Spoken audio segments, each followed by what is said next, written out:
Hi use, welcome to Telugu media zone. నేను మీ అమర్నాథ్ వంగ. International politics చూసుకుంటే Israel versus Iran యుద్ధం కొనసాగుతూనే ఉంది. యుద్ధంపై ఆధిపత్యం ఎవరిది అంటే ఇజ్రాయెల్ తో పెట్టుకోవడం అంత ఈజీ కాదు, ఇజ్రాయెల్ మీద యుద్ధానికి వెళ్లి గెలవడం అనేది అంత ఈజీ కాదు అనేటువంటిది ప్రపంచ దేశాల నుంచి వినిపిస్తున్నటువంటి వార్తలు. ఎందుకు ఇజ్రాయెల్ తో పెట్టుకుంటే గెలవలేదు? ఇజ్రాయెల్ అనేది చాలా చిన్న దేశం.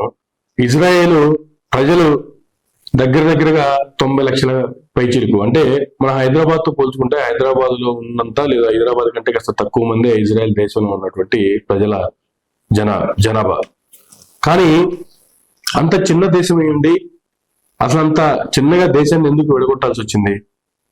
అక్కడ హోలీ ల్యాండ్ అనేది ఉంటుంది. హోలీ ల్యాండ్ కి సంబంధించి కొన్ని ముస్లిం కంట్రీస్, అలాగే దాంట్లో ఉన్నటువంటి ఇరాక్ ముస్లిం కంట్రీస్ అన్నిటితో కలిపి ఇజ్రాయెల్ కూడా హోలీ ల్యాండ్ అనేది ఉంటుంది. అప్పట్లో హోలీ ల్యాండ్ ఇజ్రాయెల్ కి కావాలని వీళ్ళు చేసినటువంటి వినతుల ప్రకారం, వీళ్ళు చేసినటువంటి పోరాటం ప్రకారం ఇజ్రాయెల్ దేశాన్ని సపరేట్ దేశంగా చేసి వీళ్ళ ల్యాండ్ వీళ్ళకి అప్పచెప్పి దీన్ని చిన్న దేశంగా చేయడానికి అప్పుడు ఆ రకంగా అగ్రిమెంట్లు జరిగిపోయాయి. అలా ఎలా విడగొడతారు? అంత కొద్ది జనాభా ఉన్న దాంట్లో సపరేట్ స్టేట్ గా ఎలా చేస్తారని చెప్పి చుట్టూ ఉన్నటువంటి ముస్లిమ్స్ కంట్రీస్ అన్ని కూడా అప్పటి నుంచి ఇజ్రాయెల్ మీద చాలా కోపంగా ఉన్నటువంటి పరిస్థితులు. కానీ ఇజ్రాయెల్ కు ఉన్నటువంటి బలం, ఇజ్రాయెల్ సైన్యం తక్కువే, ఇజ్రాయెల్ జనాభా తక్కువే, కానీ ఇజ్రాయెల్ లో ఉన్నటువంటి ప్రజలు ఇప్పటికీ ఇజ్రాయెల్ కి దాదాపుగా 15 డజన్లు అంటే 180 నోబెల్ ప్రైజ్లు ఇజ్రాయెల్ ప్రజలకు వచ్చాయి. అంటే నోబెల్ ప్రైజ్లు తెచ్చుకోవడం అంత ఈజీ కాదు కదా. కొన్ని సంవత్సరాల పరిశోధనల తర్వాత మాత్రమే దేశానికి సేవ చేసినటువంటి వాళ్ళకి, దేశానికి ఉపయోగపడేటువంటి సైంటిస్టులుగా ఉన్నటువంటి వాళ్ళకి అటువంటి నోబెల్ ప్రైజ్లు రావడం జరుగుతుంది. అలాంటి నోబెల్ ప్రైజ్లు ఇజ్రాయెల్ కి 180 దాదాపుగా నోబెల్ ప్రైజ్లు రావడం అంటే వాళ్ళ జీడిపితో పోల్చుకున్నా కూడా జనాభా తక్కువ. ఒక పక్క ఇరాన్ చూసుకుంటే దాదాపుగా 9 కోట్ల మంది జనాభా, ఇజ్రాయెల్ చూసుకుంటే 90 లక్షల మంది జనాభా.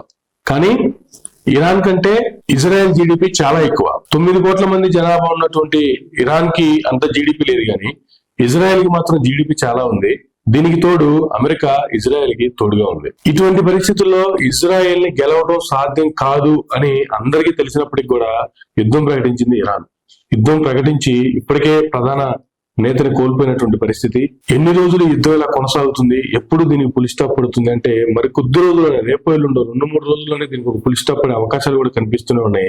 కానీ ఇజ్రాయెల్ తో పెట్టుకోవడం అంత మంచిది కాదు, ఇజ్రాయెల్ తో పెట్టుకుని గెలవడం అంత మంచిది కాదు. ప్రపంచ దేశమే, నాట్ ఓన్లీ ఇరాన్, ప్రపంచ దేశంలో ఏ దేశం కూడా ఇజ్రాయెల్ తో పెట్టుకుని ముందుకు పోలేదు అనేటువంటిది చరిత్ర చెప్తున్నటువంటి వాస్తవాలు. ఇజ్రాయెల్లో ఇప్పటి వరకు ప్రపంచానికి సంబంధించినటువంటి అనేకమైనటువంటి విషయాలు కనుగొన్నటువంటి అన్ని కూడా ఇజ్రాయెల్ నుంచి కనుగొన్నటువంటి వాళ్ళే. ఈరోజు మనం వాడుతున్న ఫోన్స్ కావచ్చు, మనం వేసుకుంటున్న కరెంట్ కావచ్చు, మనం వెళ్తున్న ప్లైన్స్ కావచ్చు, ఏమైనా తీసుకోండి, ప్రపంచానికి ఉపయోగపడ్డ అన్ని తీసుకోండి, ప్రతిదీ ఇజ్రాయెల్ కంట్రీస్ నుంచి వచ్చినటువంటివి. గతంలో వీళ్ళందరూ ఎక్కడెక్కడ ఉన్నారో వీళ్ళ మీద దాడి చేసి దాదాపుగా 10 లక్షల మందిని ఇజ్రాయెలీని అంటే జ్యూస్ వీళ్ళని హతమార్చడం కూడా జరిగింది. అయినప్పటికీ కూడా చిన్న దేశమైనటువంటి ఇజ్రాయెల్ చాలా అతి పెద్ద ఆర్థిక దేశంగా, బలమైన దేశంగా, ఇజ్రాయెల్ సైన్యం దాదాపు 1 లక్షన్నరే, కానీ ఇరాన్ సైన్యం చూసుకుంటే 6 లక్షల మంది సైన్యం ఉన్నారు. అయినప్పటికీ కూడా ఇజ్రాయెల్ మీద పోరాటానికి కావచ్చు, పోరాడి గెలవటానికి కావచ్చు సతమతం అవుతున్నటువంటి అనేక యుద్ధ తంత్రాలు ఉపయోగించినా కూడా గెలవలేనటువంటి పరిస్థితులు ఇరాన్ ఉంది. నాట్ ఓన్లీ ఇరాన్, ప్రపంచ దేశాలు ఏవైనా ఇజ్రాయెల్ మీద పోతే గెలవలేము. ఇజ్రాయెల్ ఏ దేశాన్నైనా గెలిచేస్తుంది, ఆ సామర్థ్యం ఇజ్రాయెల్కి ఉంది అనేటువంటిది చరిత్రలు చెబుతున్నటువంటి కథనాలు. సో ఇటువంటి పరిస్థితుల్లో ఇజ్రాయెల్ తో ఎందుకు పెట్టుకున్నామా అనేటువంటిది కూడా ఇరాన్ ఆలోచిస్తున్నటువంటి ప్రయత్నంగానే కనిపిస్తుంది. అయినప్పటికీ కూడా యుద్ధం స్టార్ట్ చేసిన తర్వాత గెలుపోవటంతో సంబంధం లేకుండా ముందుకెళ్లాల్సిన పరిస్థితి కాబట్టి ముందుకెళ్తూనే ఉంది.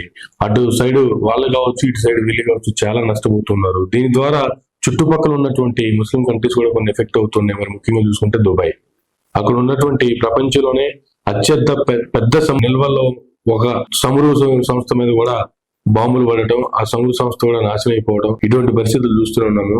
ఈ ఎఫెక్ట్ తో విమానాశ్రయం కూడా, అన్ని విమానాలు కూడా రద్దు చేసినటువంటి పరిస్థితి కూడా దుబాయ్కి వచ్చింది. వస్తున్నటువంటి వాళ్ళు, వెళ్ళేటువంటి వాళ్ళు కూడా ఆగిపోవాల్సినటువంటి పరిస్థితి వచ్చింది. ఇటువంటి ఇబ్బందుల ద్వారా చుట్టుపక్కల ఉన్నటువంటి దేశాలు కూడా ఇబ్బంది పడుతున్నటువంటి క్రమంలో త్వరలోనే దీనికి పులి స్టాప్ పెట్టేటువంటి ప్రయత్నం జరుగుతున్నప్పటికీ కూడా ఒకటైతే ప్రపంచ దేశాలు రియలైజ్ అవుతున్నాయి, గతంలోనే ఇజ్రాయెల్ ప్రూవ్ చేసుకుంది, మరోసారి ప్రూవ్ చేసుకుంటుంది, ఇజ్రాయెల్ తో పెట్టుకుని గెలవలేము, ఇజ్రాయెల్ మీద పోవడం అనవసరం.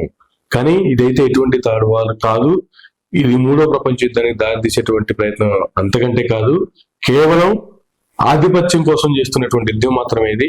ఆ ఆధిపత్యంలో కూడాను ఇజ్రాయెల్ పైచేయిగా కనిపిస్తుంది. ఇది ఇప్పుడు ఉన్నటువంటి ఇజ్రాయెల్ యొక్క సమాచారం. Thank you.